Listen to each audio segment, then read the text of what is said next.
तृतीय स्कंद के 25वें अध्याय का समापन किए थे कल। अभी आगे पढ़ने वाले हैं 26वां अध्याय। प्रकृति की वर्णन कपिल देव कर रहे हैं। किस प्रकार भगवान से प्रकृति की उत्पत्ति होती है, प्रकृति किस प्रकार से कार्य करती है और कैसे भगवान हर वस्तु के स्रोत हैं। तो अध्याय 26, प्रकृति के मूलभूत सिद्धांत। श्लोक संख्या 1। श्री भगवान वाच अथ ते संप्रविक्ष्यामि तत्त्वानां लक्षणं पृथक् तद्विदित्व विमुञ्चेत पुरुषः प्रकृतिर्गुणैः। अक्रूर प्रभु। हरे कृष्णा प्रभु जी, धन्यवाद प्रणाम। भगवान श्री कपिल ने आगे कहा, हे माता, अब मैं आपसे परम सत्य की विभिन्न कोटियों का वर्णन करूंगा, जिनके जान लेने से कोई भी पुरुष प्रकृति के गुणों के प्रभाव से मुक्त हो सकता है। हरे कृष्णा प्रभु जी। तो भगवत साक्षात्कार के भी कई स्तर हैं।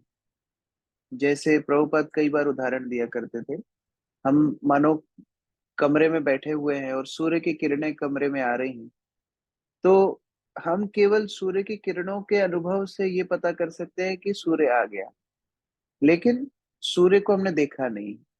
दूसरा कोई व्यक्ति हो जो दूर से सूर्य का दर्शन कर रहा है, वो भी एक साक्षात्कार है। और एक व्यक्ति हो सकता है जो स्वयं सूर्य ग्रह पर जाकर के सूर्य का दर्शन किया है, वो और भी पास से दर्शन किया है। तो अलग अलग स्तरों पर भगवत साक्षात्कार होता है। कपिल मुनि उन सारे स्तरों का वर्णन करने वाले हैं। और जो भगवत साक्षात्कार करता है वह प्रकृति के गुणों से मुक्त हो जाता है। अर्चना माता जी पढ़िए। हरे कृष्ण प्रभु जी। जैसा कि श्रीमद् भगवद गीता में कहा गया है, मनुष्य मात्र भक्ति में सेवा द्वारा परम सत्य पूर्ण पुरुषोत्तम परमेश्वर को समझ सकता है। भक्त्या माम अभिजाता जानाति। श्रीमद् भागवतम में भक्ति योग का विषय माम अर्थात भगवान श्री कृष्ण को बताया गया है। श्री चैतन्य चरितामृत में व्याख्या की गई है कि भगवान श्री कृष्ण को समझने का अर्थ है श्री कृष्ण को उनकी अंतरंगी शक्ति, उनकी बहिरंगी शक्ति, उनके विस्तारों तथा अवतारों सहित समझना। भगवान श्री कृष्ण को समझने हेतु ज्ञान के अनेक विभाग हैं। सांख्य दर्शन विशेषतः उन लोगों के लिए है जो इस भौतिक जगत में बद्ध हैं। इसे सामान्य रूप से परंपरा प्रणाली या गुरु शिष्य परंपरा द्वारा भक्ति योग के विज्ञान के रूप में समझा जाता है। भक्ति योग के प्रारंभिक अध्ययनों की व्याख्या पहले की जा चुकी है। अतः श्री भगवान अब भक्ति योग का विश्लेषणात्मक अध्ययन प्रस्तुत करेंगे। उनका कहना है कि ऐसे विश्लेषणात्मक अध्ययन से मनुष्य भौतिक प्रकृति के गुणों से मुक्त हो जाता है। श्रीमद् भगवद गीता में भी इसकी पुष्टि हुई है। ततो माम तत्वातो ज्ञात्वा। श्री भगवान को ज्ञान की विभिन्न कोटियों द्वारा जानकर मनुष्य भगवत धाम में प्रवेश पाने का अधिकारी बन जाता है। इसकी भी यहाँ पर व्याख्या की गई है। सांख्य दर्शन में भक्ति योग के विज्ञान भक्ति तत्व को जान लेने से मनुष्य प्रकृति के गुणों से मुक्त हो जाता है। भौतिक प्रकृति के इंद्रजाल से मुक्त होकर शाश्वत आत्मा भगवत धाम में प्रवेश पाने का अधिकारी बन जाता है। जब तक मनुष्य में भौतिक प्रकृति को भोगने की या उस पर अधिकार जताने की रंच मात्र भी इच्छा रहती है, तब तक वह भौतिक प्रकृति के गुणों के प्रभाव से मुक्त नहीं हो सकता।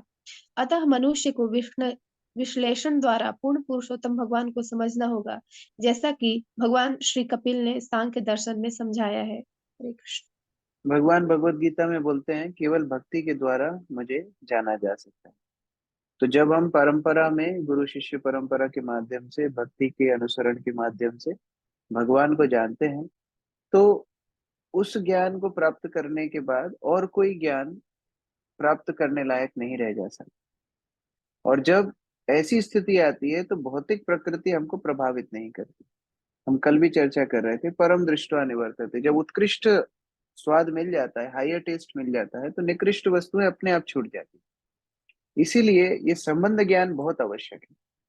यहाँ पर जो ज्ञान का वर्णन कपिल मुनि कर रहे हैं, वह ज्ञान कोरा ज्ञान नहीं, वह ज्ञान संबंध ज्ञान है कि कैसे हर वस्तु को हम भगवान से संबंधित देखें, कैसे हर वस्तु को भगवान का अंश देखें, कैसे स्वयं को भगवान का अंश देखें। और ये संबंध ज्ञान जब प्राप्त होता है तो आध्यात्मिक ज्ञान की सिद्धि उस ज्ञान को माना गया है। अगले श्लोक में वही बताया जा रहा है। ज्ञानम निःश्रेयः सार्थाय पुरुषस्यात्मदर्शनम् यदा हुर्वर्णये तत्ते हृदय ग्रंथि भेदनम। सविता माता जी। हरे कृष्णा प्रभु जी, दंडवत प्रणाम। आत्म साक्षात्कार की चरम सिद्धि ज्ञान है। मैं तुमको वह ज्ञान बतलाऊंगा जिससे भौतिक संसार के प्रति आसक्ति की ग्रंथियां कट जाती है। तो ये जो आत्म साक्षात्कार की चरम सिद्धि यहाँ ज्ञान बताया जा रहा है, ये संबंध ज्ञान को बताया जा रहा है। जीवात्मा जब अपने संबंध को भगवान के साथ पहचानता है, अपने आप को भगवान से संबंधित मानता है, उस ज्ञान को आत्म साक्षात्कार की चरम सिद्धि बताई गई। क्योंकि योगी भी अनेक अनेक जन्मों तक तपस्या करते हैं और एक जन्म बहुना नाम जन्म नाम अंत ज्ञानवान माम प्रपद्यते वासुदेवम सर्वमिति समात्मा सुदुर्लभ। जब उन्हें ये समझ में आ जाता है नहीं, भगवान कृष्ण ही सर्वत्र विद्यमान है, भगवान कृष्ण ही सबके स्तोत्र हैं, तब वह अपनी योग की सिद्धि पे पहुंच जाते हैं। इसलिए उस ज्ञान को आत्म साक्षात्कार की चरम सिद्धि बताया गया। रेखा माता जी पढ़िए। हरे कृष्ण। कहा गया है कि विशुद्ध आत्मा के सम्यक ज्ञान से अथवा आत्म साक्षात्कार द्वारा मनुष्य भौतिक आसक्ति से मुक्त हो सकता है। ज्ञान से जीवन की चरम सिद्धि प्राप्त होती है, जिससे मनुष्य अपने आप को अपने यथार्थ रूप में देख सकता है। इसकी पुष्टि श्वेता श्वेतर उपनिषद में भी इसकी पुष्टि की है। तमेव विद्युतवाति मृत्यु में केवल अपनी आध्यात्मिक स्थिति को जान लेने से या अपने को अपने रूप में देख लेने से मनुष्य भौतिक बंधन से छूट सकता है। वैदिक साहित्य में आत्मदर्शन की विभिन्न विधियों का वर्णन हुआ है और भागवत में इसकी पुष्टि हुई है।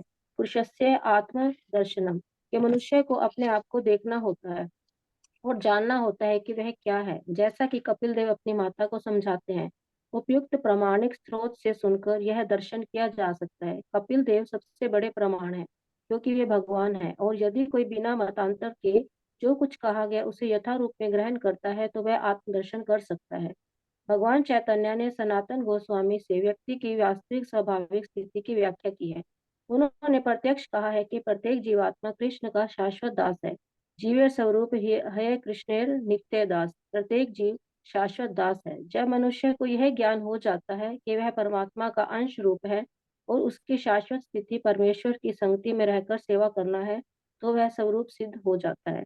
आत्मा स्व को भली भांति समझने की इस स्थिति से भौतिक आसक्ति की ग्रंथि कट जाती है। हृदय ग्रंथि भेदनम, अहंकार या झूठे देहात्म बोध के कारण मनुष्य माया के पाश में आ जाता है, किंतु जैसे ही उसे यह ज्ञान हो जाता है कि गुणात्मक रूप से वह परमेश्वर जैसा तत्व है, क्योंकि वह आत्मा की उसी कोटि से संबंधित है तथा उसकी शाश्वत स्थिति सेवा करने के लिए ही है, तो उसे आत्म दर्शनम तथा हृदय ग्रंथि भेदनम अथवा आत्म साक्षात्कार प्राप्त हो जाता है। जब मनुष्य भौतिक जगत के प्रति आसक्ति की ग्रंथि को काट सकता है, तो उसकी समझ ज्ञान कहलाती है। आत्मदर्शनम का अर्थ है ज्ञान के द्वारा अपने आप को देखना। अतः जब मनुष्य वास्तविक ज्ञान के अनुशीलन से अहंकार से रहित हो जाता है, तो वह अपने आप को देखता है, और मनुष्य जीवन की अंतिम आवश्यकता यही है। इस प्रकार आत्मा 24 प्रकार की प्रकृति के बंधन से विलग हो जाता है। क्रमबद्ध सांख्यिक दार्शनिक विधि का अनुसरण ज्ञान है, और यही ज्ञान तथा आत्मदर्शन है। हरे कृष्ण।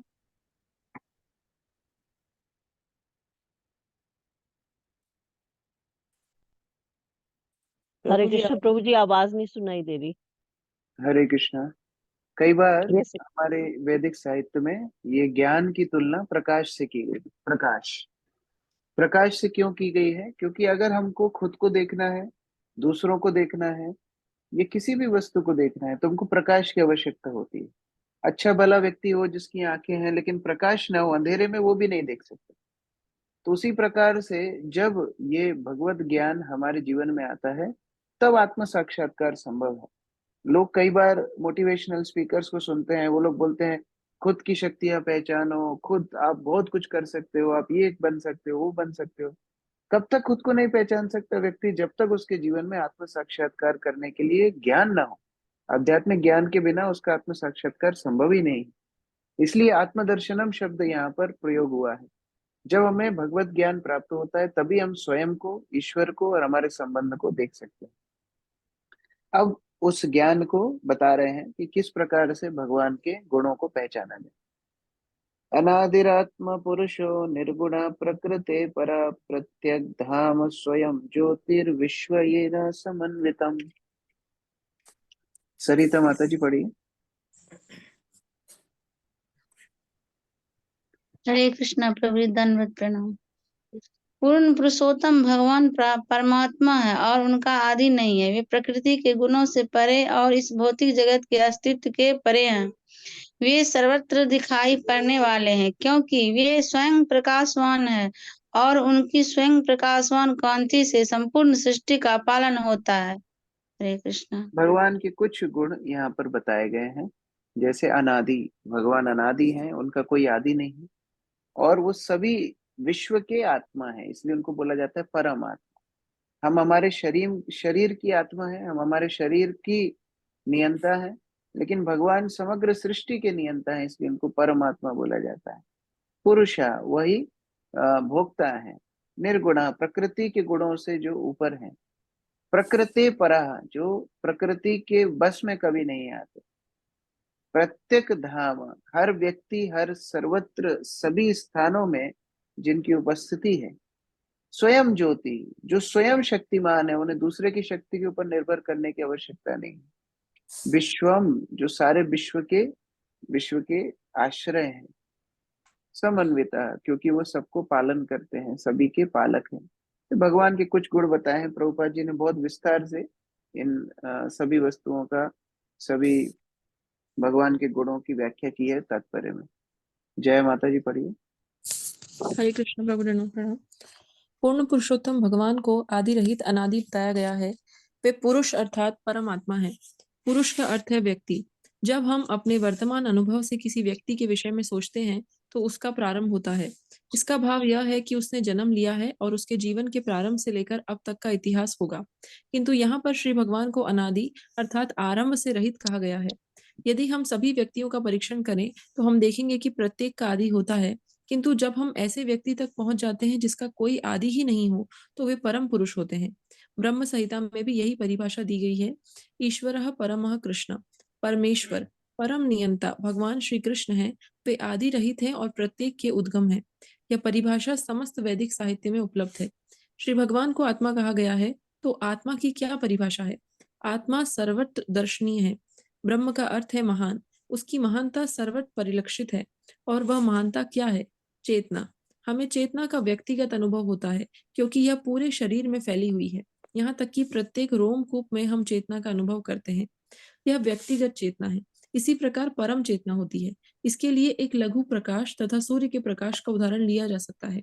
सूर्य का प्रकाश सर्वत्र, यहाँ तक कि कमरे के अंदर अथवा आकाश में भी दृष्टिगोचर होता है, किंतु एक लघु प्रकाश विशिष्ट सीमा में ही अनुभव किया जाता है। इसी प्रकार हमारी चेतना हमारे शरीर विशेष तक ही सीमित रहती है, किंतु परम चेतना या ईश्वर का अस्तित्व सर्वत्र देखा जाता है। वे अपनी शक्ति से सर्वत्र विद्यमान है। विष्णु पुराण में कहा गया है कि हमें जहाँ कहीं तथा सर्वत्र जो कुछ दिखता है वह परमेश्वर की शक्ति का वितरण है। श्रीमद् भगवद गीता में भी इसकी पुष्टि हुई है कि श्री भगवान सर्वव्यापी हैं और अपनी दो प्रकार की शक्तियों, आध्यात्मिक और भौतिक शक्तियों के द्वारा वे सर्वत्र विद्यमान रहते हैं। ये दोनों शक्तियां सर्वत्र फैली हुई है और यही पूर्ण पुरुषोत्तम भगवान के अस्तित्व का प्रमाण है।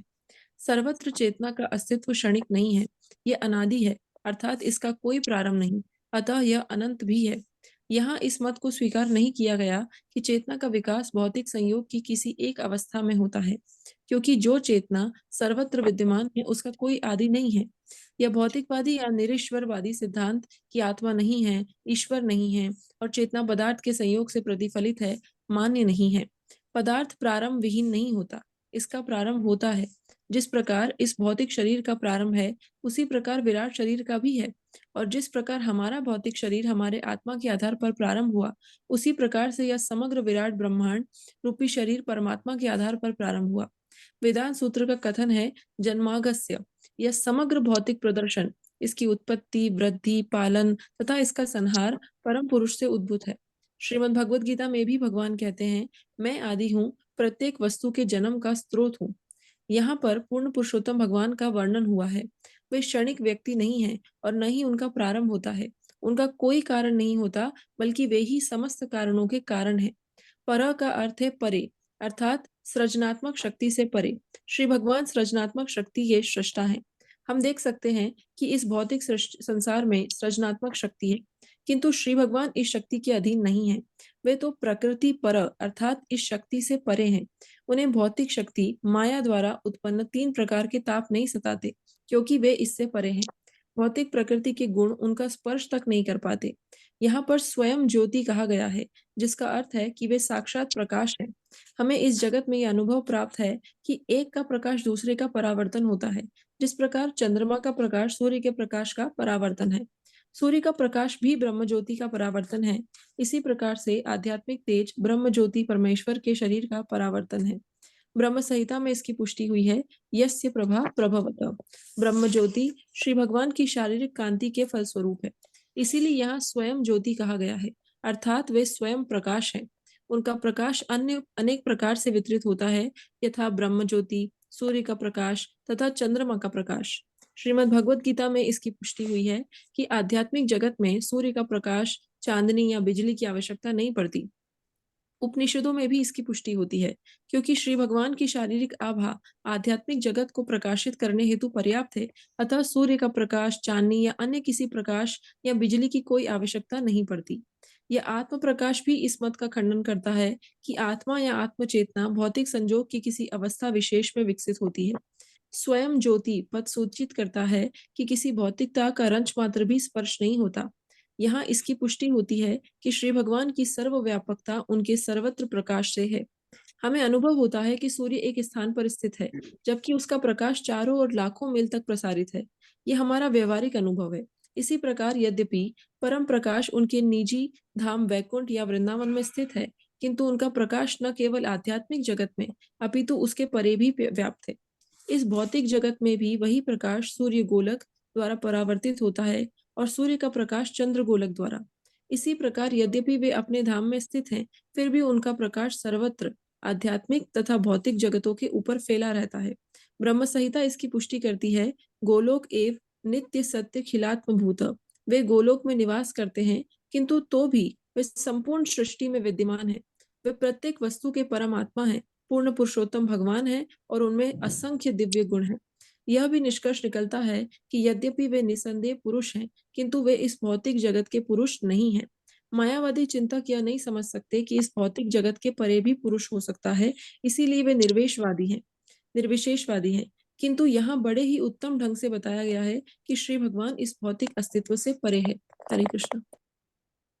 जो सामान्य रूप से हम रोज गाते हैं, इतो नरसिंहा परतो नरसिंहा, यतो यतो यामी ततो नरसिंहा, बाहिर नरसिंहा हृदय नरसिंहा, नरसिंहमादिम शरणम प्रपद्ये।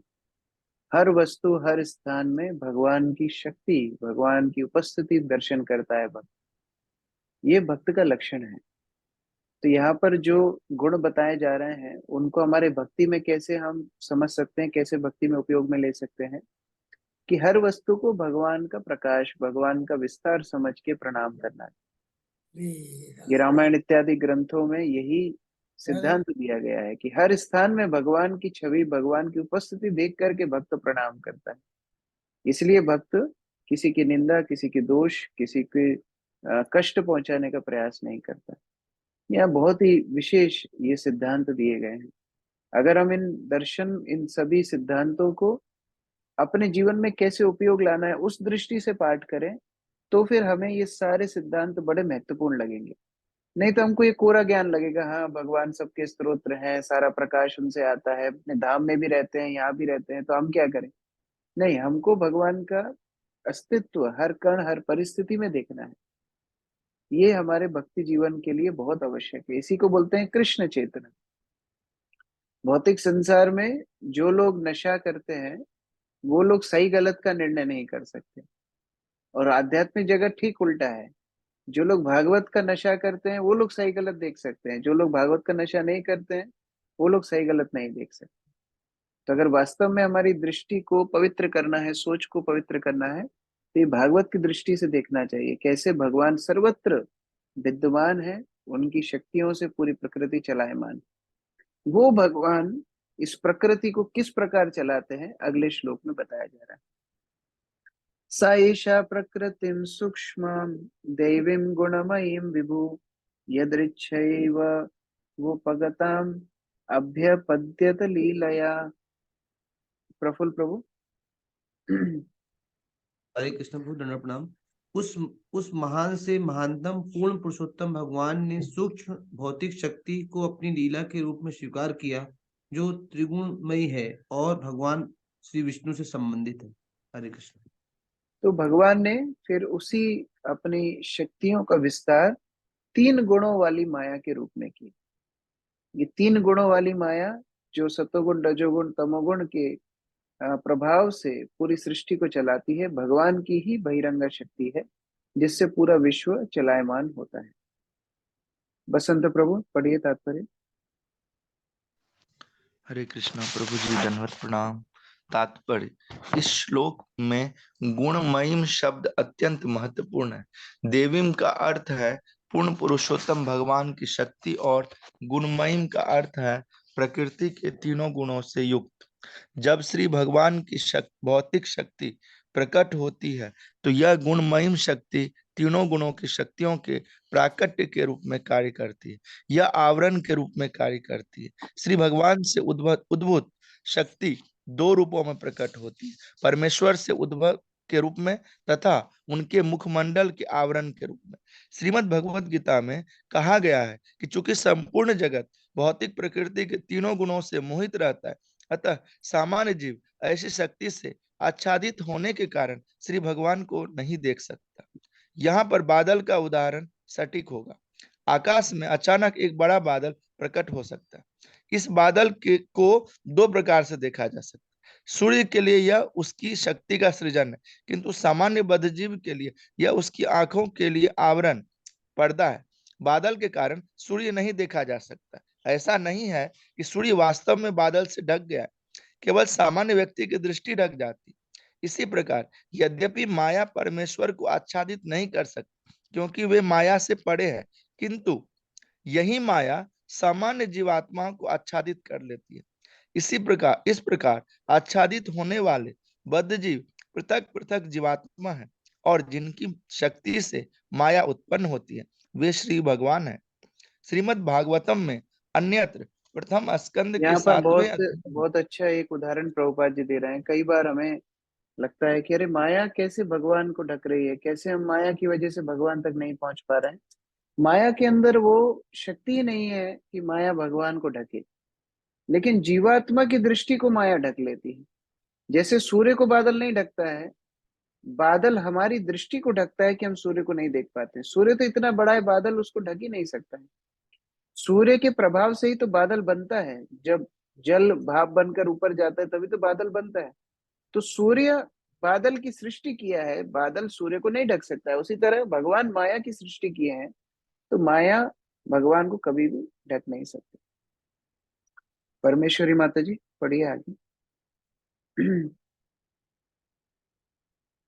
हरे कृष्णा। श्रीमद् भागवत में अन्यत्र अर्थात प्रथम स्कंद के 7वें अध्याय में कहा गया है कि व्यासदेव ने अपनी आध्यात्मिक दृष्टि से भगवान का दर्शन किया और माया भगवान के पीछे खड़ी रही। इसका यह अर्थ हुआ कि माया भगवान को आच्छादित नहीं कर सकती, जिस तरह कि अंधकार सूर्य को आच्छादित नहीं कर सकता। अंधकार केवल उतना ही क्षेत्रफल घेर पाता है जो सूर्य की तुलना में नगण्य है। अंधकार किसी गुफा को ढक सकता है, खुले आकाश को नहीं। इसी प्रकार माया की आच्छादन शक्ति सीमित है और वह भगवान पर असर नहीं दिखा पाती, इसलिए वे विभु कहलाते हैं। जिस तरह बादल के प्राकट्य को सूर्य स्वीकारता है, उसी प्रकार भगवान कुछ अंतराल के लिए माया के प्राकट्य को स्वीकारते हैं। यद्यपि उनकी यह भौतिक शक्ति भौतिक जगत की उत्पत्ति के काम आती है, किंतु इसका अर्थ यह नहीं होता कि वे इस शक्ति से आच्छादित हैं। जो लोग इस भौतिक शक्ति से आच्छादित होते हैं वे बद्धजीव कहलाते हैं। भगवान उत्पत्ति, पालन तथा संहार जैसी लीलाओं के लिए भौतिक शक्ति को स्वीकारते हैं, किंतु बद्धजीव आच्छादित रहा आता है। वह यह नहीं समझ पाता कि इस भौतिक शक्ति के परे भगवान है जो समस्त कारणों के कारण है। ठीक उसी तरह अल्पज्ञ व्यक्ति यह नहीं समझ पाता कि बादलों के पार भास्कर प्रकाश है। हरे कृष्ण। आत्ममान मन्नते जगत, जैसे हम होते हैं वैसे ही पूरे जगत को मानते हैं। तो जीवात्मा की स्वाभाविक स्थिति है वो माया के वशीभूत रहता है, तो वो भगवान को भी माया के वशीभूत मानता है। लेकिन भगवान गुणातीत है, माया के ऊपर है। माया की सृष्टि भगवान स्वयं करते हैं, तो माया भगवान को आच्छादित नहीं कर सकती। लेकिन वो तीन गुणों की माया के अधीनस्थ सारे बद्ध जीव ये भौतिक संसार में कार्यरत रहते हैं। अगले श्लोक से कपिल मुनि विस्तार से बताएंगे कैसे ये माया, तीन गुणों वाली माया भौतिक संसार में काम करती है। हरे कृष्ण। ग्रंथराज श्रीमद् भागवतम की जय। श्री प्रभुपाद की जय। ये सुनंदा माता जी प्रश्न है। हरे कृष्ण प्रभु जी। सेकंड श्लोका में लास्ट में आत्मदर्शनम की व्याख्या कर दी है, तो ये विपश्यना में वही बताया गया है, विपश्यना विद्या जो बुद्ध भगवान ने बताई गई थी महाराज। तो फिर अभी इसमें जो 24 प्रकार की प्रकृति के बंधन से विलग हो जाता है, मिस यही है, कौन सा है मिस? इंद्रिया, देखिए संकल्प। पहले श्लोक में कपिल मुनि बताएं कि अलग अलग स्तर का आत्म साक्षात्कार होता है, तो स्वयं को देखना भी अलग अलग प्रकार से है। मान लीजिए आप आप बैठे हुए हैं, पीछे से कोई व्यक्ति चल के आ रहा है, आप उसकी परछाई देख रहे हैं, तो परछाई से भी हम अंदाजा लगाते हैं, अरे ये मोटा आ रहा है, ये पतला आ रहा है, ये लंबा आ रहा है, तो हमको आइडिया रहता है कि हमारा कौन सा रिश्तेदार है। थोड़ा परछाई से भी आइडिया लगता है। कभी कभी दूर से कोई आवाज लगाता है, आवाज सुन के भी हम लगाते हैं अनुमान कि हाँ ये व्यक्ति होगा। कभी कभी हम देखते हैं, मान लो मेरा चश्मा है, मैं बिना चश्मे के देखूं तो मुझे धुंधला धुंधला दिखेगा, लेकिन फिर भी मैं समझ जाऊंगा हाँ ये भक्त है, वो भक्त है। 90% गलती नहीं होगी, फिर चश्मा लगाएंगे तो ठीक दिखेगा। इसी प्रकार अलग अलग स्तर का आत्मदर्शन है। कोई ये समझ पाता है कि हाँ हम शरीर नहीं, हम आत्मा है, ये एक आत्म साक्षात्कार का स्तर है। कोई ये समझ पाता है कि हाँ हम भी ईश्वर के अंश हैं, ये भी एक आत्म साक्षात्कार का एक स्तर है। लेकिन जिस दिन ये समझ जाएगा कि नहीं, मैं जीवात्मा हूँ, आध्यात्मिक हूँ, और मैं कृष्ण का दास हूँ, अभी ये स्पेसिफिक जॉब प्रोफाइल हो गई कि मैं भगवान श्री कृष्ण जीवेर स्वरूप हो कृष्णेर नित्य दास, तो ये आत्मदर्शन का सर्वोच्च स्तर हो गया। तो अलग अलग ग्रंथों में अलग अलग स्तर के आत्मदर्शन की बात की गई है, जो सभी सही है, लेकिन उनका स्तर अलग अलग हो सकता है। यहाँ पर जो कपिल मुनि बता रहे हैं एकदम डायरेक्ट बता रहे हैं। पिछले अध्याय में भी हमने देखा कि कैसे भक्ति के अलावा हम अपने आत्म साक्षात्कार को प्राप्त नहीं कर सकते। तो सर्वोच्च स्थिति का आत्मदर्शन हम यहाँ पर बताया जा रहा है। ठीक है। हरे कृष्ण प्रभु जी। परमेश्वरी माता जी। हरे कृष्णा प्रभु जी, दंडवत प्रणाम। प्रभु जी, ये जैसे अभी आपने बताया कि ये जो ज्ञान है ये भगवान के साथ हमारे संबंध का ज्ञान है, और दूसरा हम पढ़ते हैं जैसे भगवत गीता में ज्ञान योग ध्यान योग, तो इससे हमें ऊपर उठना चाहिए, मतलब कि ज्ञान ज्ञान योग से भी ऊपर उठना चाहिए। तो ये दोनों ज्ञान में क्या अंतर है? ज्ञान योग तो अच्छा ही है, ज्ञान योग मतलब संबंध ज्ञान। ज्ञान कांड से हम लोग बचते हैं, यस, कर्म ज्ञान कांड कांड, ज्ञान सॉरी। कांड। ज्ञान कांड मतलब जो भगवान से संबंधित ज्ञान नहीं है, लेकिन जो स्वयं की बुद्धि पर ज्यादा विश्वास करके भौतिक संसार को भौतिक संसार को समझने का प्रयास करते हैं। देखिए दो वस्तुएं हैं, एक तो है टीचर के पास जाकर के सीखना, टीचर जैसे जैसे सिखाएंगे वैसे वैसे सीखना, उसमें बुराई नहीं है। लेकिन दूसरा है स्वयं टीचर की मदद नहीं लेंगे, लेकिन स्वयं भर वस्तु को पता लगाएंगे। वो पृथक ज्ञान को हमारे शास्त्रों में आलोचना की गई है, वो ज्ञान कांड है कि नहीं मैं जी जी स्वयं अपने बल पर सब कुछ समझ जाऊंगा, उसको उसको आलोचना की गई है। लेकिन जी संबंध ज्ञान क्या होता है? जब गुरु के आश्रय में परंपरा में हम भगवान को जानने के प्रयास करते हैं, उस ज्ञान को आलोचना नहीं की गई। जी जी जी। थैंक यू प्रभु जी। हरे कृष्णा। प्रथम प्रभु। हरे कृष्णा प्रभु जी, दंडवत प्रणाम। मेरी मम्मी को एक क्वेश्चन था कि श्री कृष्ण यशोदा माता के साथ जैसे 11 साल तक रहे थे, उसके बाद द्वारका मथुरा चले गए थे, तो उन्होंने इतना विरह क्यों बनाया? देखिए जब हम आध्यात्मिक संसार के बारे में पढ़ते हैं, आध्यात्मिक संसार का प्रतिबिंब है भौतिक संसार। भौतिक संसार को बोला गया है ऊर्ध्वमूलम अधो शाखा। जैसे मान लो पेड़ की परछाई को जल में देखा जाए तो पेड़ की जो सर्वोच्च स्थिति है वो जल में सबसे नीचे दिखेगी, और जो सबसे नीचे है वो सबसे ऊपर दिखेगी, परछाई में उल्टा हो जाता है। उसी प्रकार भौतिक संसार में जो कष्ट दुख दिखता है, आध्यात्मिक संसार में वो सबसे बड़ा प्रेम, सबसे बड़े आनंद का स्रोत है। तो हम भौतिक संसार में देखते हैं जब दो लोग बिछड़ जाते हैं, दूर हो जाते हैं, तो कष्ट होता है, दुख होता है, उनके जीवन में ये सबसे दुखप्रद स्थिति होती है। लेकिन आध्यात्मिक संसार में यही सबसे बड़े आनंद की स्थिति है। एक उदाहरण से हमारे आचार्य लोग समझाते हैं कि पहले तो यशोदा माता के लिए कृष्ण एक ही स्थान पे थे। जब वो वन में जाते थे तो उनके साथ नहीं रहते थे, एक ही स्थान पे थे। लेकिन जब भगवान मथुरा चले गए तो वो विरह में हर स्थान में यशोदा माता को कृष्ण का दर्शन होता था। तो करोड़ों करोड़ों कृष्ण विरह के रूप में उनको मिल गए। अब इस चीज को समझने के लिए थोड़ी आध्यात्मिक समझ हमको बढ़ानी होगी। जैसे जैसे हम आध्यात्मिक रूप से और आगे जाएंगे, ये विरह को हम समझ पाएंगे कि कैसे विरह सर्वश्रेष्ठ आध्यात्मिक भावना है। आध्यात्मिक भाव सबसे उत्कृष्ट आध्यात्मिक भाव है ये विरह का भाव। जब हम भगवान के धाम के प्रति, जैसे कई बार लोग वृंदावन जाते हैं, मायापुर जाते हैं, लेकिन वहां जाने के बाद कभी सर्दी लगती है, कभी गर्मी लगती है, रूम ठीक नहीं मिलता है, बाथरूम ठीक नहीं मिलता है, उन सब चीज, भीड़ है, उन सब में दिमाग लगता है।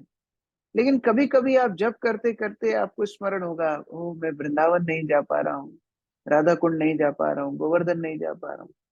वो भावना प्राकृत रूप से वृंदावन जाने से श्रेष्ठ बताई गई। तो विरह की भावना संयोग से भी ज्यादा उत्कृष्ट बताई गई है। तो वो आस्वादन भगवान ने माता यशोदा, नंद महाराज, गोपियों को सबको कराया।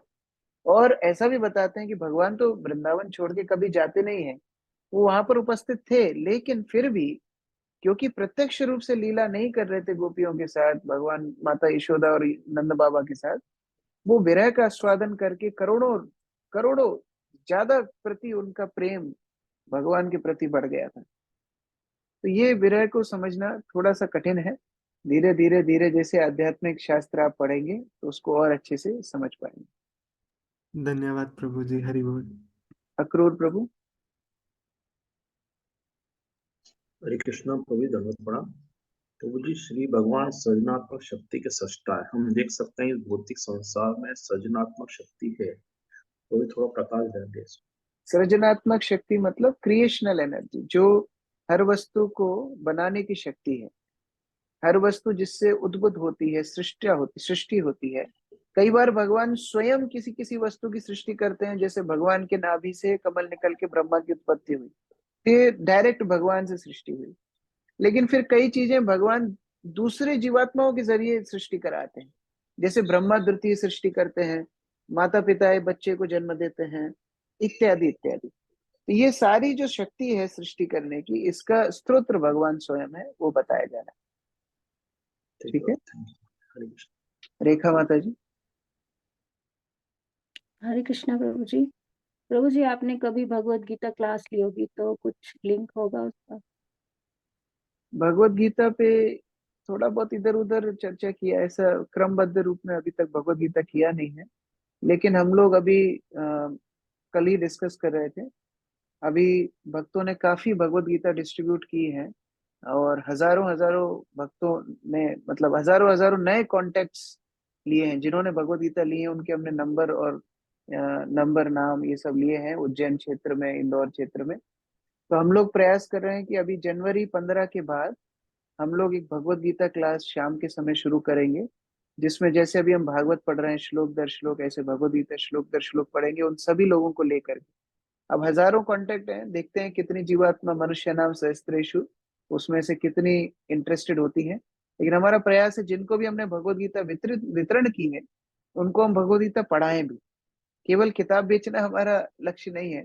हम लोग ने जिनको गीता दी है उनका हमने नंबर और नाम लिया है, और उनको हम मैराथन खत्म होने के बाद भगवत गीता के ऊपर हम रोज शाम को ये क्लास करेंगे, जिसमें श्लोक दर श्लोक भगवत गीता पढ़ाएंगे। तो जनवरी के बाद उसको शुरू करने की ऐसा इच्छा है। सर, इच्छा पूरी करना। हरे कृष्ण। हरे कृष्ण। मुख्य गोपी माता जी। कृष्ण प्रभु जी थर्ड वाले श्लोक के लास्ट में हमने ये पढ़ा कि मायावादी चिंतक यह नहीं समझ सकते कि इस भौतिक जगत के परे भी पुरुष हो सकता है। तो प्रभु जी ये मायावादी जैसे हम लोग तो चलो हमें समझाया जा रहा है, तो वो लोग इस चीज को कैसे प्रेजेंट करते हैं? मतलब वो क्या समझते हैं, उनकी मंशा क्या रहती है? देखिए, अगर प्रमाणित गुरु का सानिध्य ना मिले तो शास्त्र समझना बहुत कठिन है। हर वस्तु को समझना उतना आसान नहीं है जितना वो दिखता है। तो वो जब शास्त्र पढ़ते हैं, वो सोचते हैं कि अरे ये कैसे हो सकता है, भगवान माता यशोदा के डर से भाग रहे हैं, नंद महाराज की चप्पल उठा रहे हैं, जो ब्रह्मा स्वयं विमोहित हो गए, भगवान कृष्ण झूठा खा रहे हैं, तो मायावादी दार्शनिक क्यों विमोहित नहीं होंगे? उनको लगता है कि अरे ये सब माया की बातें हैं, भगवान माया में पड़ गए इसलिए ये सब कर रहे हैं। तो इसलिए वो लोग भगवान के आकार को माया का आकार मानते हैं, इसलिए उनको बोलते हैं मायावादी।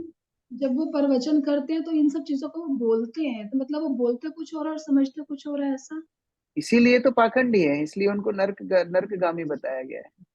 कथा पूरी बोलेंगे, फिर लास्ट में एक लाइन जोड़ देंगे जिससे पूरा सब खराब कर देंगे। मानो आपने खीर का पात्र बनाया है, उस खीर के पात्र में एक बूंद मदिरा कोई डाल दे तो वो पूरा खीर का पात्र अशुद्ध हो गया। उसी तरह पूरी कथा पूरी अच्छे से बोलेंगे, लास्ट में एक लाइन बोल देंगे, हाँ हम सभी भगवान हैं, आप भी भगवान हैं, हम भी भगवान हैं, देखो भगवान माया में पड़ करके इस तरह मोहित हो गए हैं। एक दो लाइन ऐसी बोल देंगे जिसके कारण सारा उनका पूरा का पूरा कथा मायावाद में चली जाती है। इसीलिए और चैतन्य जो महाप्रभु बोलते हैं, मायावाद भाष्य सुनीले होय सर्वनाश। मायावादियों से कथा भी नहीं सुनना चाहिए। इसलिए जो श्रोता है वो फिर उसी में बह जाते हैं कि नहीं उन्होंने कथा अच्छी की, लेकिन वो इसलिए उनकी आध्यात्मिक उन्नति नहीं होती है, फिर बाहर जाके बीड़ी फूकते हैं। क्या हाँ, क्या परिवर्तन आता है? कथा सुनते हैं, फिर बाहर जाके वही काम करते हैं जो पहले कर रहे थे, परिवर्तन नहीं आता है। शुद्ध वक्त के मुख से सुनते हैं, हो सकता है वो ज्यादा आकर्षक ना हो सकता है वो बहुत सारी भजन ना गाते हो सकता है बहुत सारे चुटकुले ना सुनाते हो, लेकिन वह हृदय को परिवर्तन करेगा। वो आध्यात्मिक आसक्ति, कृष्ण के प्रति, भागवत के प्रति, हरिनाम के प्रति आपकी आसक्ति को बढ़ाएंगे। ये अंतर होता है। ठीक है प्रभु, हरे कृष्ण, थैंक यू। सरिता माता जी। हरे कृष्णा प्रभु धन्यवाद। मेरा कोई प्रश्न नहीं, मैं बता रही हूँ जो भगवत गीता जो दिया ना जिसको, तो सब नंबर नहीं देते हैं, ठीक है, किसी जो किसी ऊपर। भाग्यशाली है उनको, जिनका नंबर देते हैं उन लोगों को हम जोड़ सकते हैं। जो नहीं देते हैं उनके अंदर कुछ ना कुछ शंका है, आप उनको अपना नंबर दे सकते हो। ठीक है, कभी इच्छा हो तो हमको बता देना, कभी संकट में पड़ जाओ, सब लोग छोड़ दें आपको, तो हम आपके साथ हैं। उस तरह जी का। प्रभु, और एक बात पूछना है, जो यहाँ के लोग सब है ना, कोई सब बताते क्या है, किताब बेचता है कि किताब ले लो किताब ले लो, ये कोई बेचने वाला का व्यापार करते हैं, अब उसको क्या बोलना चाहिए? मोहन कुछ रूप प्रभु का बहुत अच्छा वीडियो आया था अभी, शॉर्ट, बहुत प्रचलित चल रहा था। वो बोल रहे थे किताब नहीं बेचे तो क्या बेचे, कचरा बेचे, क्या बेचे, भगवत गीता नहीं दें तो क्या दें? तो उनको पूछना चाहिए। सबसे सर्वश्रेष्ठ वस्तु है ज्ञान। ज्ञान का दान सबसे सर्वश्रेष्ठ ज्ञान का दान है। तो अगर ये ना दें तो क्या दें? मोहन रूप प्रभु का बहुत अच्छा प्रवचन है, मैं लिंक शेयर करूंगा ग्रुप में, आप लोग देख सकते हैं। उसमें उन्होंने ये भी बोला था कि क्योंकि तुम मंदिर नहीं आते इसलिए मुझे सड़कों पे आना पड़ा भगवान को। एक्चुअली ना करने के 100 बहाने हैं, जिनको नहीं करना है उनको हम फोर्स भी नहीं कर सकते हैं, लेकिन जो जीवात्माएं तैयार बैठी हैं, अनेक अनेक जीवात्माएं तैयार बैठी हैं कृष्ण भक्ति लेने के लिए, हमको उन तक पहुंचना है। हो सकता है 100 में से एक हो, लेकिन हमको उन तक पहुंचना है। तो मौका हम सबको देंगे, फिर जो भाग्यशाली नहीं है उसका हम क्या कर सकते हैं? ठीक है। जी प्रभु जी, थैंक हरे कृष्ण। भुवन मोहिनी माता जी। हरे कृष्ण प्रभु जी, दंडवत प्रणाम। प्रभु जी, जैसे हम बोलते हैं कि भक्ति संप्रदाय 4 प्रकार के भक्ति संप्रदाय है ना, जो मतलब 4 संप्रदाय से जो भी गुरु आ रहे हैं उन्हीं संप्रदाय को मानना चाहिए, और यदि हम उस संप्रदाय में हैं तो हम भक्ति में हैं, या इस 4 संप्रदाय के। तो मेरा क्वेश्चन ये है कि इस 4 संप्रदाय के बाहर भी कुछ लोग बहुत अच्छे से भक्ति कर रहे हैं, जैसे कि अगर हम, मुझे पता नहीं है मीराबाई कौन से संप्रदाय में आती थी, या रस खान जो है जिन्होंने भगवान के लिए बहुत अच्छे अच्छे गीत लिखे हैं, वो कौन से संप्रदाय में आते थे, तो क्या इनको भक्त नहीं मानना चाहिए? बिल्कुल मानना चाहिए। 3 तरह के भक्त होते हैं, 3 तरह की परंपरा कृपा भक्तों को मिलती है। एक होता है आधुनिक।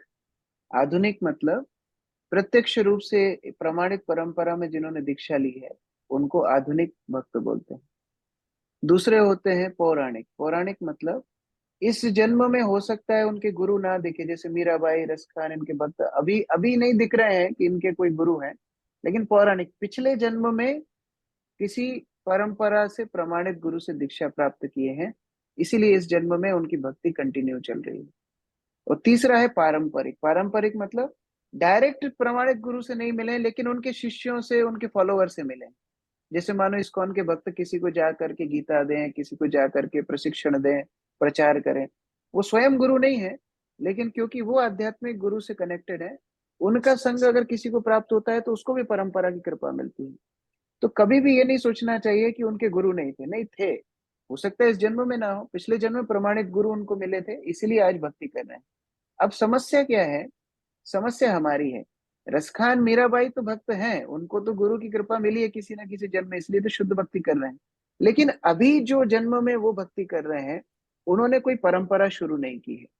तो अगर हम भी उनका उदाहरण पालन करेंगे तो जरूरी नहीं है हम उस स्तर तक पहुंच सके, क्योंकि हम जानते हैं भक्ति तो एक जन्म की नहीं है। पिछले जन्म में कोई 95% कंप्लीट करके आया है, अभी 5% कंप्लीट कर रहा है, और हमारा तो अभी एडमिशन ही नहीं हुआ है, हम 0 से शुरू कर रहे हैं। तो हम 95 वाले का अनुकरण नहीं कर सकते।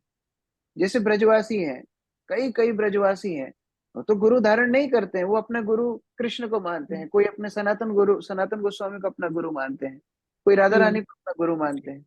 तो वो लोग भक्ति करते हैं, लेकिन हमको ये समझना होगा वो 95%, 98%, 99% कंप्लीट करके तो ब्रज में जन्म लिए।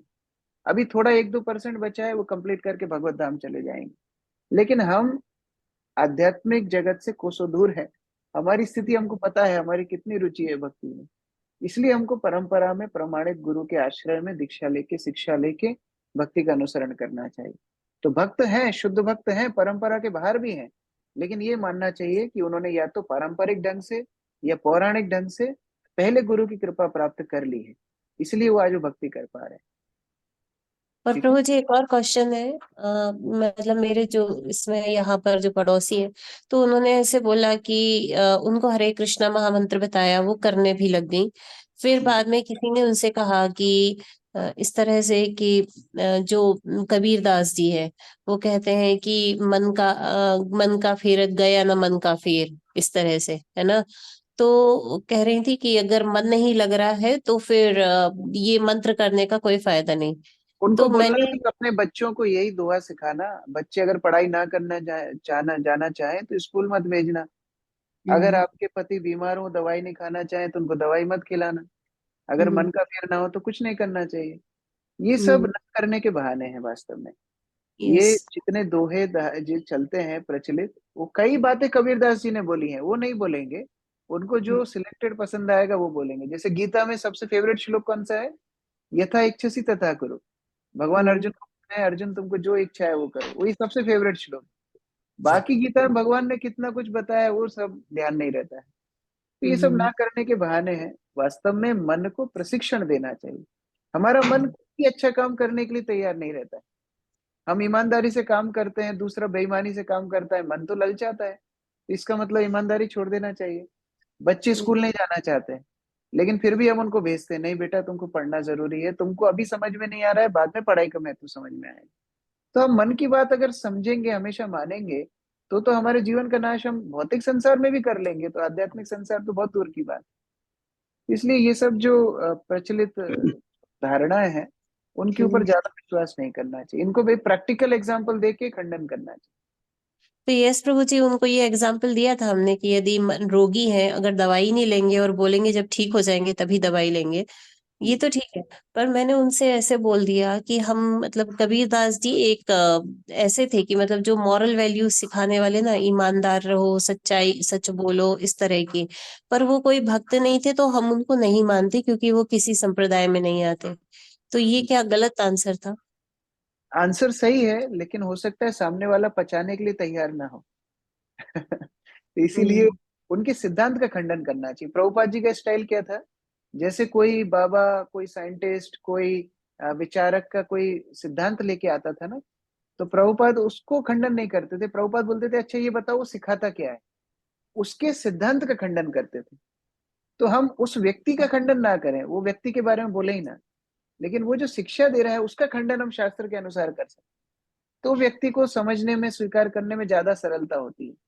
क्या हम जब व्यक्ति के ऊपर अटैक करते हैं ना तो थोड़ा जल्दी उखड़ जाते हैं, फिर वो मानते नहीं। तो ये प्रीचिंग में थोड़ा सा ये टेक्निक ले सकते हैं। प्रभुपाद ने ये हमेशा किया। वो पूछते थे, पादरियों को पूछते थे, अच्छा दाउ शैल नॉट किल, तुम क्यों जीसस क्राइस्ट की बात नहीं मानते हो? प्रभुपाद एक बार भी ये नहीं बोले जीसस क्राइस्ट को मत मानो, लेकिन जो सिद्धांत क्रिश्चियनिटी में गलत फॉलो हो रहे हैं उनका खंडन प्रभुपाद करते हैं। तो उससे क्या होता है, व्यक्ति का एक्सेप्टेंस बढ़ जाता है। Okay, thank you so much Prabhu ji, very nice explanation, thank you so much. Pramod Prabhu. Hare Krishna Prabhu ji, दंडवत प्रभु जी। जैसे अभी चर्चा चल रही, दो प्रकार के प्रचारक होते हैं, मतलब एक मायावादी होते हैं, परंपरा में होते हैं। तो जैसे अभी कुछ कथावाचक जैसे अवधेशानंद जी हैं, देवकीनंद जी ठाकुर हैं, अनिरुद्धाचार्य हैं, हमको इनको किस प्रकार से लेना चाहिए? देखिए, जो जिस स्तर पे है उसका हम निर्णय नहीं कर सकते हैं। कौन व्यक्ति किस स्तर पे हो सकता है वो शुद्ध भक्त हो सकता है वो शुद्ध भक्त ना भी हो, लेकिन हमें डॉक्टर की आवश्यकता है। मान लो कोई व्यक्ति आपके पड़ोस में रहता है, उसको कैंसर हुआ है, वो कैंसर में आंवला का जूस पी के ठीक हो गया। इसका मतलब ये नहीं आपको कैंसर होगा तो आपको भी आंवला का जूस पीना है, आपको डॉक्टर के पास जाना है। तो बहुत सारे साधु संत है, वो बहुत अच्छी भक्ति कर रहे हैं, लेकिन मैं बद्ध जीव हूँ, मुझे परंपरा की आवश्यकता है, मैं प्रमाणित गुरु के पास जाऊंगा। ये हमें पता होना चाहिए। हमें दूसरे साधु संत सभी सम्मान करना चाहिए, उनको कोई खंडन नहीं है, लेकिन मेन बात है मुझे परंपरा की आवश्यकता है, मैं प्रभुपाद जी के आश्रम में भक्ति करना चाहता हूँ। ये हमारे लिए क्लियर होना चाहिए। जी ठीक है जी प्रभु, ठीक, हरि बोल। मुख्य गोपी माता जी। प्रभु जी एक सवाल और पूछ लूं, टाइम हो तो? हाँ बताइए। प्रभु जी अभी जैसे हम लोग ऐसा डिस्कस करते हैं कि जो वृंदावन जाते हैं, वृंदावन में जितना हम लोग भक्ति अच्छे से कर सकते हैं और उतना हम लोग अपराध भी डबल करते हैं, मतलब जो भी हम अपराध करते हैं उसका डबल हमें फल मिलता है, डबल या कई गुना। तो प्रभु जी आप जैसे कल मेरे प्रभु जी डिस्कस कर रहे थे मुझसे, इसलिए मेरे मन में सवाल आया कि कुछ भी ऐसे होता है तो चलो भी हम वृंदावन चलते हैं, लोग ऐसा बोलते हैं ना, और लोग चले भी जाते हैं, शिफ्ट भी हो जाते हैं। तो प्रभु जी फिर वहां रहना है तो अपराध भी होंगे और भक्ति तो जो है वो तो चलेगी ही चलेगी। तो फिर प्रभु जी ऐसे निर्णय नहीं लेना चाहिए, कैसे उसको समझना चाहिए? कल भी मैं चर्चा कर रहा था, वृंदावन केवल और केवल गुरु के मार्गदर्शन में, अगर गुरु नहीं है तो किसी वरिष्ठ भक्त के मार्गदर्शन में किसी सेवा के लिए जाया जाए, अन्यथा वृंदावन जाने की कोई आवश्यकता नहीं है। देखिए, हमारी परंपरा में नरोत्तम दास ठाकुर, श्रीनिवास आचार्य, श्यामानंद पंडित वृंदावन में रहते थे, वो राधा कृष्ण का दर्शन किए थे। फिर जीव गोस्वामी ने उनको वृंदावन के बाहर भेजा, जाओ प्रचार करने के लिए जाओ। तो हमारी परंपरा प्रचार की परंपरा है, हमारी परंपरा सेवा की परंपरा है। हमारे आचार्यों ने भाव से ज्यादा सेवा की महानता को दर्शाया, भावना ज्यादा नहीं। आचार्यों ने हमारे भावना के ऊपर ज्यादा जोर नहीं दिया कि आप भाव में डूबे रहो, रो एक कोने में बैठ के, नहीं, सेवा को ज्यादा प्राधान्यता दी है। उसी प्रकार से प्रभुपाद जी वृंदावन छोड़कर अमेरिका गए प्रचार करने के लिए। भक्ति विनोद ठाकुर वृंदावन जाना चाहते थे, फिर भगवान शिव भक्ति विनोद ठाकुर के सपने में आकर के बोले वृंदावन जाके क्या करोगे, नवदीप धाम का उद्धार करो, वहां जाकर उन अलग अलग तीर्थ स्थानों का तुम स्थापना करो। तो हमारी परंपरा को देखना चाहिए, हमारे परंपरा में क्या शिक्षा आ रही है। अगर कोई सेवा है वृंदावन धाम में तो जाना चाहिए, कोई गुरु ने आदेश दिया है, कोई वरिष्ठ वैष्णव आपको कोई सेवा में लगाना चाहते हैं तो ठीक है, अन्यथा वृंदावन जाने से हमारा अधिकार नहीं है। वहां जाके हम दोष ही देखेंगे, वहां जाके अपराध ही करेंगे। इससे अच्छा है अपने गुरु के मार्गदर्शन में, वरिष्ठ भक्तों के मार्गदर्शन में सेवा को प्रधानता देना चाहिए। उस सेवा के माध्यम से वृंदावन का दर्शन जहां हम बैठे वहीं होगा। ये वृंदावन धाम एक क्षेत्र तक सीमित नहीं है, वृंदावन धाम भगवान श्री कृष्ण स्वयं है। अगर हम भगवान के प्रति उस प्रकार शरणागत होंगे, जहां हम बैठे वहीं पर वृंदावन धाम का दर्शन हो। ठीक है, मुझे एक क्वेश्चन और लास्ट, प्रभु जी, जैसे अभी गौरांगपुरी प्रभु जी ने मुझे सेवा दी है कि आप जितने भी हमारे कांग्रेगेशन मेंबर हैं, आप उनसे बात करके और उनसे और नए कॉन्टैक्ट्स बना करके उनके घर हम प्रोग्राम रोटेट कर सकते हैं। तो प्रभु जी, अभी मतलब क्या प्रॉब्लम आती है कि हम जिसको भी बोलते हैं ना, वो अच्छा इस्कॉन का प्रोग्राम है, सब लोग अवॉइड करते हैं कि नहीं हमको नहीं करवाना, जबकि हम लोग सेवा भी नहीं देते हैं कि सेवा भी हम खुद करेंगे, आपको बस सिर्फ अपना प्रोग्राम रखना है और अपने नए नए लोगों को बुलाना है। तो प्रभु जी, उनको हम कैसे मोटिवेट कर सकते हैं? देखिए, अलग अलग रोगी की अलग अलग दवाई होती है। जैसे अभी ठंड आ रही है, कई बार बच्चे बोलते हैं हमको नहाना नहीं है, हमको स्कूल नहीं जाना है, फिर अलग अलग युक्ति से उनको निलाना पड़ता है। चॉकलेट देने के लोभ में उनको स्कूल भेजना पड़ता है। उसी तरह अलग अलग युक्ति लगा सकते हैं। उनको इस्कॉन का प्रोग्राम मत बोलिए, उनको बोलिए कि हम कुछ और कार्यक्रम करना चाहते हैं। पहले आपके घर पे बुला सकते हैं उनको। कई बार तो भक्त लोग अपना बर्थडे मनाते हैं हर महीने, मेरा बर्थडे है, मेरा बर्थडे है, मेरा बर्थडे है, उस बहाने लोगों को घर पे बुलाते हैं। तो इस तरह अलग अलग तरीके से कैसे ना कैसे हम लोग ये इन के इन प्रकार इन जीवात्मा को कृष्ण से संबंधित करना चाहते हैं। लेकिन एक बात हमको समझनी चाहिए, जब तक व्यक्ति की भक्ति उन्मुख सुकृति नहीं आती है एक स्तर तक, वो भक्ति नहीं ले सकता। ये भी हमको समझना चाहिए। तो पहले उनकी सुकृति का वर्धन करना चाहिए। उनको प्रसाद दे सकते हैं कुछ समय तक, उनको भगवान के बारे में केवल बता सकते हैं, उनको अच्छी अच्छी किताबें भेज सकते हैं। जैसे जैसे उनकी सुकृति बढ़ेगी, आप जब फिर भक्ति के लिए उनको आगे बढ़ाने का प्रयास करेंगे, तुरंत बढ़ जाएंगे। तो उस तरह भक्ति उन्मुख सुकृति भी बढ़ानी चाहिए लोगों की। इसलिए हम रथ यात्रा करते हैं, मंदिर बुलाते हैं, व्यक्ति की सुकृति बढ़े। और जब भक्ति उन्मुख सुकृति ठीक स्तर पर पहुंच जाएगी, तो वो भक्ति करने के लिए आगे बढ़ जाएगी। तो धीरे धीरे प्रचारक को बहुत पेशेंस रखना चाहिए, जल्दीबाजी में ना, लेकिन हर व्यक्ति की स्थिति को देखते देखते उसको आगे बढ़ाना चाहिए। ठीक है। Hare Krishna, thank you so much Prabhu. Basant प्रभु।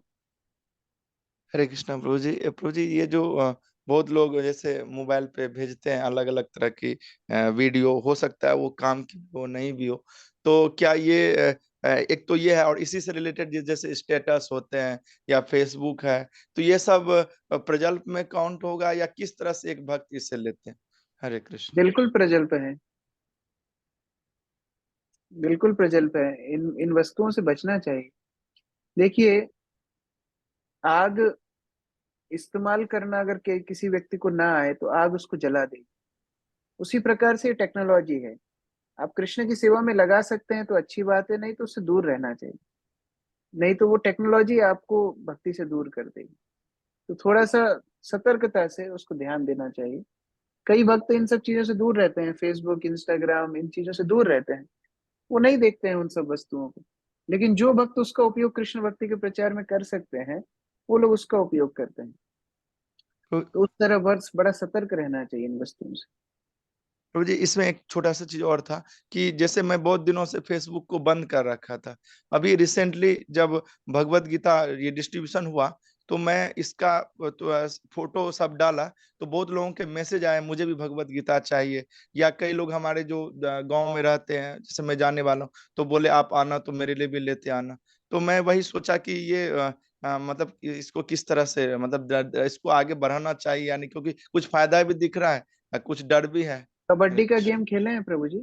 कबड्डी जी खेले, छू खेले के हैं ना? भाग। हाँ, कबड्डी में उतना दूर ही जाना जितना दूर आप छू करके वापस आ सके, नहीं तो सब लोग आपको पकड़ के वहीं पर रख लेंगे। तो जी जी उतना ही दूर माया में जाना चाहिए जितने दूर हम अपनी चेतना बचा करके प्रचार कर सके।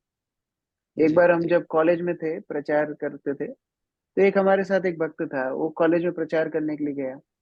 तो हॉस्टल में गया था, हॉस्टल में तो कुछ बच्चे वहां पर मूवी देख रहे थे। तो उन्हीं के साथ बैठ करके मूवी मूवी देखने लगा। 3 घंटा बाद वापस आए। बोले तुम क्या करने के लिए गए? बोले मैं प्रचार करने गया प्रभु जी, लेकिन वो मूवी देख रहे थे, मैं वहीं बैठ गया। तो क्या हुआ? उद्धार करने गए थे, खुद को डुबा करके आ गए। तो ऐसा नहीं होना चाहिए। हमको जी अपनी मर्यादा पता होना चाहिए। ठीक है, प्रचार के लिए टेक्नोलॉजी यूज कीजिए, जहां जाना है वहां जाइए, लेकिन अगर हमारी चेतना प्रभावित हो रही है तो फिर उन चीजों से थोड़ा बचना चाहिए। जी प्रभु जी, थैंक यू सो मच। हर व्यक्ति हर चीज नहीं कर सकता है। जैसे कई हमारे इस्कॉन के प्रचारक हैं, गौर गोपाल प्रभु हैं, अमोघ लीला प्रभु हैं, बड़े बड़े स्तर पे प्रचार करते हैं, कई बड़ी बड़ी जगहों पर जाते हैं। अगर हम उस स्थिति में चले जाएंगे तो वो अहंकार के कारण हमारी भक्ति खत्म हो जाएगी। वो लोग उस तरह के सम्मान को पचा पा रहे हैं, हम नहीं पचा सकते। तो हर व्यक्ति हर वस्तु करे ये जरूरी नहीं है, हर व्यक्ति को अपने स्तर पर सेवा करना चाहिए। प्रभु जी, ये सम्मान से एक चीज मैंने महसूस किया कि जब मेरा कोई प्रशंसा करते हैं तो मेरा भक्ति में गिरावट आती है। तो मुझे बहुत ज्यादा ये होता है कि कई बार लोग ना प्रशंसा करते, बोल तो देते हैं कि नहीं प्रभु जी हम ऐसा नहीं है, लेकिन अंदर अच्छा लगता है और फिर बाद में मुझे नुकसान होता है। कैसे इसे ये प्रशंसा से बचना ही चाहिए। प्रशंसा हमारे पुण्यों को क्षीण करती है, इसी प्रशंसा से जितना हो सके बचना चाहिए। इस तरह सेवा करनी चाहिए कि हम प्रशंसा से दूर रहें। जी। और अगर कोई प्रशंसा करता भी है तो उसको गुरु कृष्ण कृपा मानना चाहिए। अपने दोनों हाथ जोड़ के हमको प्रभुपाद जी को, अपने गुरु को स्मरण करना चाहिए। जी प्रभु जी, थैंक यू सो मच।